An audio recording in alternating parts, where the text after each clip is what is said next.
প্রতিটা রুহু, প্রতিটা মানুষ মালাকুল মাউতকে দেখতে পায়। আপনিও দেখবেন, আমিও দেখব।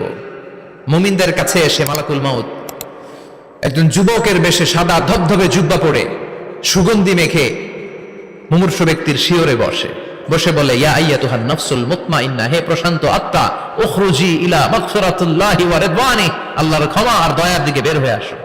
বলা মাত্রই মুমিনের আত্মাটা স্মুথলি বের হয়ে আসে।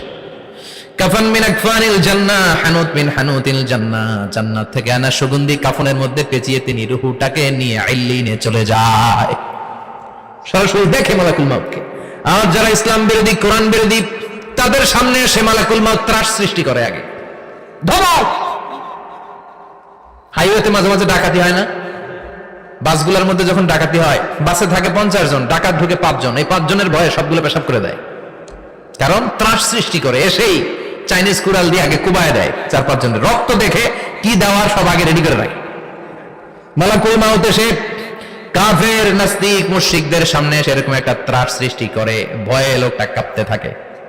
ওর কাছে ভদ্র ভাষায় কথা বলে না, সুন্দর জামা পরে আসে না, কালো কুচকুচে চেহারা, ভয়ঙ্কর একটা রূপ নিয়ে, আকৃতি নিয়ে ইসলাম বিরোধীদের মাথার সামনে আসে, দুর্গন্ধযুক্ত চেহারার দেহ নিয়ে ধমক দিয়ে বলে, ও পাপাত্তা, ইয়া আইয়াতুহান নাফসুল খাবিসা উখরুজি ইলা গাদাবিল্লাহ, হে পাপাত্তা, আল্লাহর রাগ, ক্রোধ আর গজবের দিকে বের হয়ে আয়। মুমিনের আত্মা বলার সাথে সাথে যেমনি মুমিনের দেহ থেকে বের হয়ে জান্নাতি কাফনের ভেতরে ঢুকে, কাফেরদের আত্মাও কিরকম তাড়াতাড়ি বেরোতে চায় নাকি?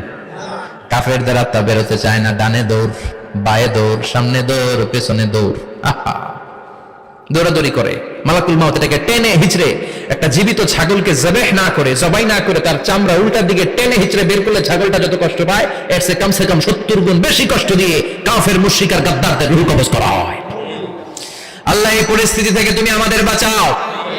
মুমিনদের রূহ যেমনি কবজ হয়, ওইভাবে রূহ কবজের ব্যবস্থা করে দিও।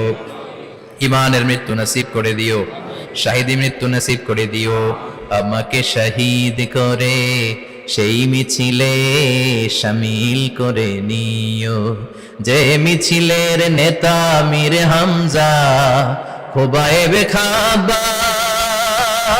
আল্লাহর কাছে ছিল অতি প্রিয়, শামিল করে নিও। আমাকে শহীদ করে সেই মিছিলে শামিল করে নিও। পড়েন আমিন। আরো জোরে পড়েন আমিন।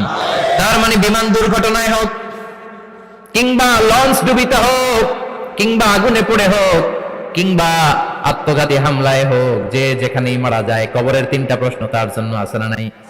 ইসলাম বিরোধীদের জন্য প্রশ্ন 3টা, আপনারা যারা মুমিন তাদের জন্য 4টা, আপনাদের জন্য একটা বেশি। আলহামদুলিল্লাহ। কোন কবরে এসে প্রথম প্রশ্ন করবে, মুনকার নাকির যখন চলে আসবে, 40 কদম যখন আত্মীয় স্বজনরা লাশটাকে কবরের মধ্যে দিয়ে 40 কদম চলে যায়, তখনই ফেরেশতা চলে আসে। আহা, শেষ, সব শেষ।